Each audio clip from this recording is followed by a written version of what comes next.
Shalom, apa kabarnya Bapak Ibu Saudara-saudari yang dikasihi oleh Tuhan kita Yesus Kristus?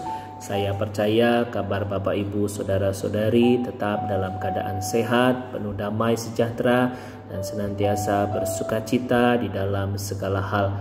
Meskipun kita sedang mengalami situasi yang sangat sulit pada saat ini, tetapi kita percaya kita punya Tuhan yang selalu setia mengasihi kita. Kita punya Tuhan yang setia memberikan perlindungan, pertolongan, berkat, rahmat, anugerah, dan kasih karunia-Nya kepada setiap kita yang senantiasa percaya dan bersandar penuh kepadanya. Hari ini saya mengajak kita untuk merenungkan firman Tuhan yang terambil dari Injil Yohanes pasal 13 ayat 1 sampai 17, dilanjutkan ayat 31b sampai 35. Melalui firman Tuhan hari ini saya mengajak kita untuk merenungkan 3 hal. Yang pertama, mari kita senantiasa menjadi anak-anak Tuhan Yesus yang senantiasa bersandar penuh kepadanya. Mari kita menjadi murid-murid Tuhan yang dapat menjaga diri kita agar tidak tergoda dan dikuasai oleh si jahat. Dengan kata lain, kita diajak Tuhan untuk dapat menjaga diri kita agar tidak lengah dan lemah. Bapak Ibu Saudara-saudari yang dikasihi Tuhan kita Yesus Kristus, dari Injil Yohanes 13 kita membaca ada satu murid Tuhan Yesus yang dengan tega dia mengkhianati dan menjual Tuhan Yesus kepada para pemuka agama. Dia adalah Yudas Iskariot. Mengapa Yudas Iskariot bisa sampai melakukan hal yang jahat tersebut? Karena ia menjadi murid yang memberi dirinya untuk digoda dan dikuasai oleh si jahat. Dia lemah dan lengah dalam menghadapi situasi yang sedang dihadapinya. Demikian juga dengan kita sebagai murid-murid Tuhan Yesus di zaman now ini. Kita menyadari bahwa pandemik virus corona memberi dampak negatif yang sangat besar di berbagai aspek kehidupan kita.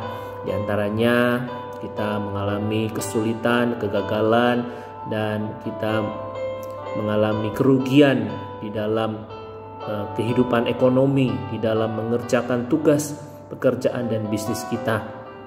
Dan hal ini juga membuat kita semakin sulit, membuat kita semakin panik, semakin cemas dan takut dalam mencukupi kebutuhan sehari-hari dan mempersiapkan kebutuhan masa depan keluarga kita. Pandemik virus corona juga memberi dampak di dalam kehidupan rohani kita, di mana kita harus dibatasi di dalam ibadah atau kegiatan gerejawi.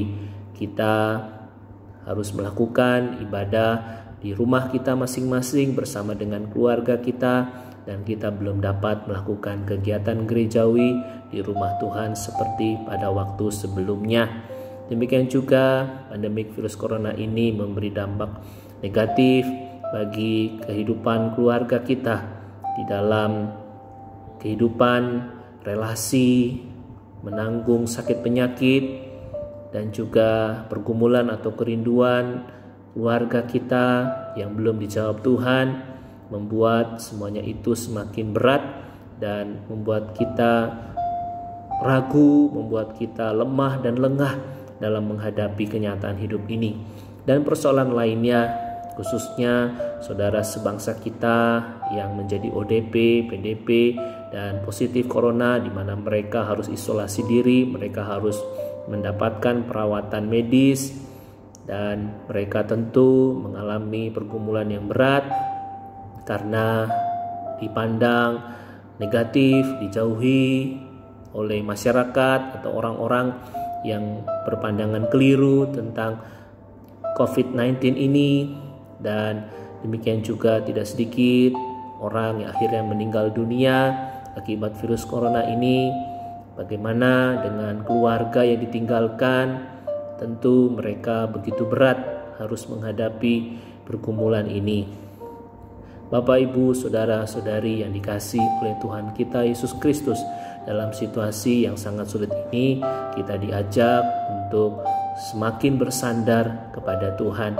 Kita diajak untuk mengandalkan kekuatan, pertolongan, dan tuntunan Tuhan, bukan mengandalkan kekuatan, pikiran, dan perasaan kita sebagai manusia. Bapak, Ibu, Saudara-saudari yang dikasihi Tuhan kita, Mari kita percaya akan janji dan kebenaran firman Tuhan, di mana Tuhan mengizinkan kita mengalami pergumulan atau pencobaan tidak akan melebihi kekuatan kita. Dan kita punya Tuhan yang setia, yang senantiasa memberikan jalan keluar kepada kita agar kita dapat menanggung semua pergumulan berat ini dengan baik dan benar. Dan kita percaya kuasa Tuhan jauh lebih dahsyat dan hebat daripada kuasa dunia ini, daripada kuasa COVID-19 ini, daripada kuasa si jahat. Dan kita percaya kalau kita selalu bersandar dan selalu selaras dengan kuasa, dengan kehendak, dan dengan pertolongan Tuhan, maka kita akan mengalami kemenangan demi kemenangan, mengatasi kuasa si jahat, mengatasi segala pergumulan kehidupan kita.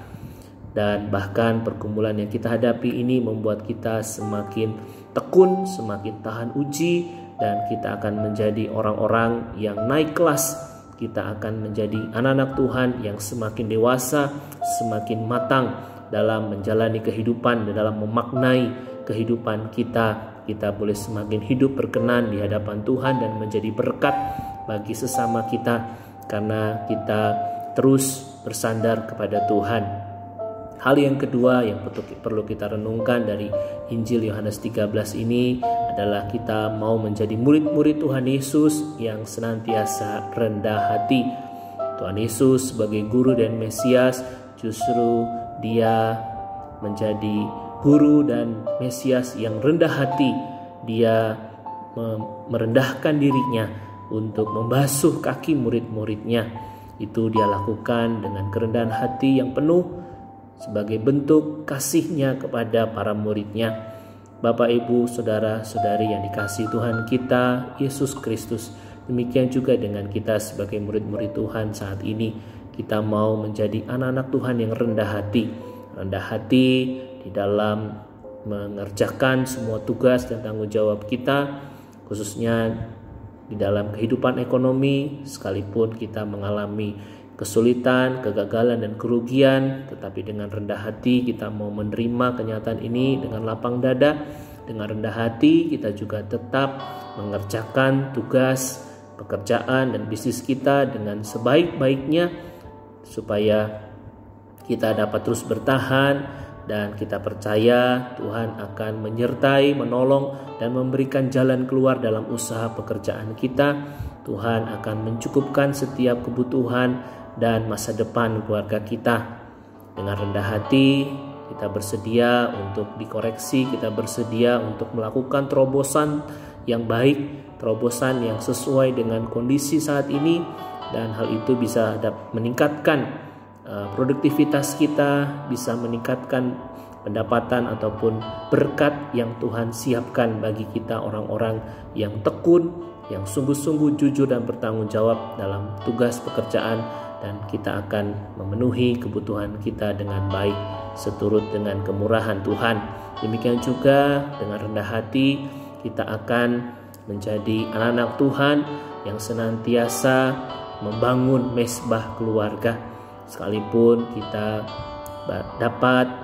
hanya dapat beribadah di rumah masing-masing, tetapi ini menjadi kesempatan kita untuk membangun iman, pengharapan, membangun karakter semua anggota keluarga kita di dalam Kristus melalui ibadah atau mezbah keluarga.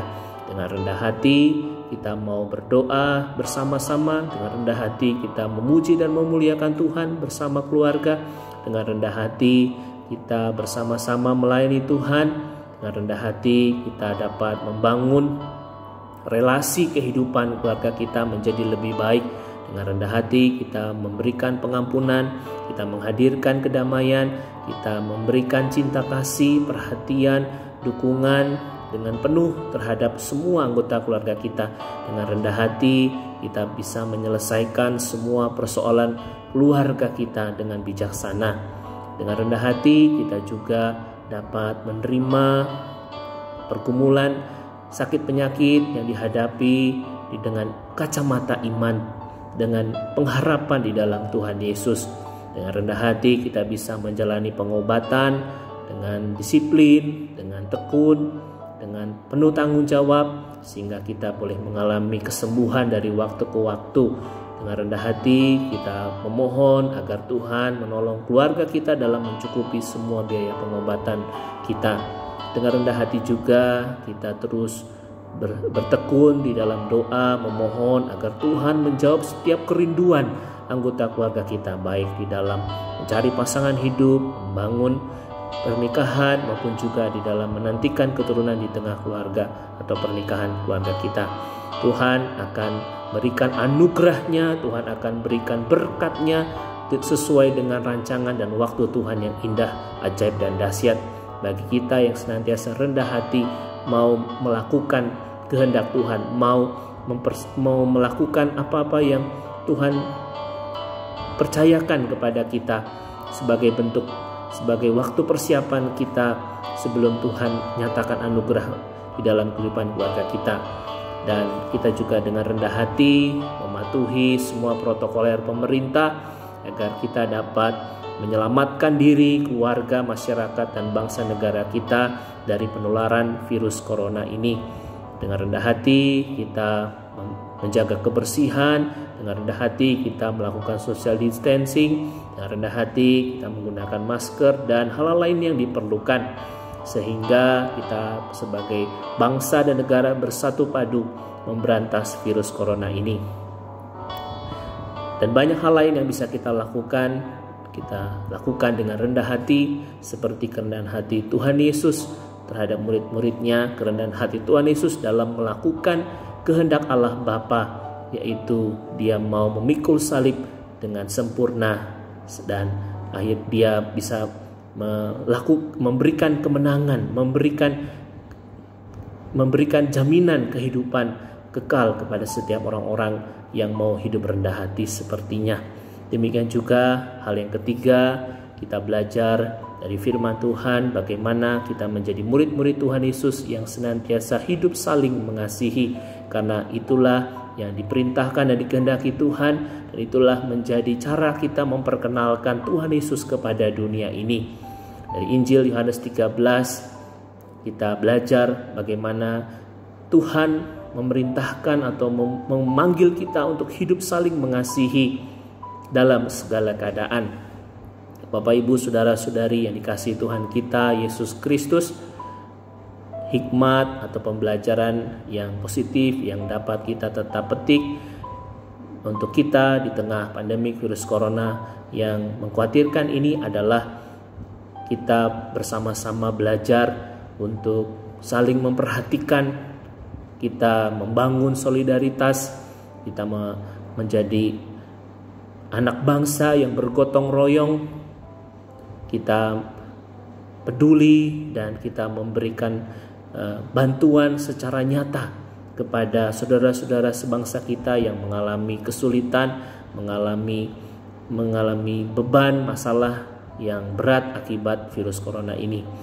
Kita melihat, kita mendengar, tidak sedikit ada banyak kelompok-kelompok yang sedang menghimpun dana, menghimpun tenaga, menghimpun karya mereka, dan menghimpun materi seperti sembako, uang, dan sebagainya, supaya dapat dipergunakan untuk menolong dan membantu meringankan beban dan persoalan orang-orang yang mengalami kesulitan, mengalami persoalan akibat pandemik virus corona ini. Dan juga khususnya kita saling mengasihi, memberikan dukungan moral, memberikan dukungan doa kepada orang-orang yang dinyatakan ODP, PDP maupun juga positif corona, supaya kita bersama-sama dapat memberantas virus corona ini dengan kasih yang Tuhan ajarkan kepada kita. Dan semuanya itu merupakan sebuah panggilan kita di ladang Tuhan di tengah dunia ini, bagaimana kasih Kristus dapat kita hadirkan di tengah kehidupan dunia ini.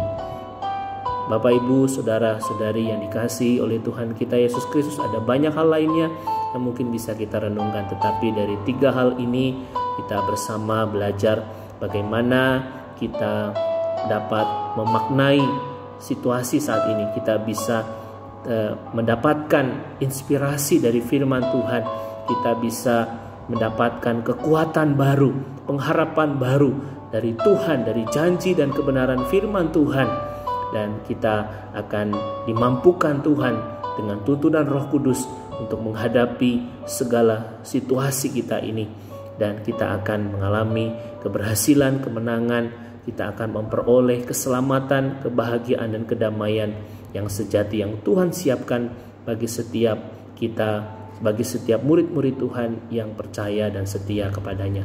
Demikian yang bisa saya sampaikan, kurang lebihnya saya mohon maaf, dan biarlah kita bersama-sama senantiasa melakukan yang terbaik untuk kemuliaan nama Tuhan dan untuk menjadi berkat bagi kita semua. Terima kasih, selamat malam, Tuhan Yesus memberkati kita semua. Shalom.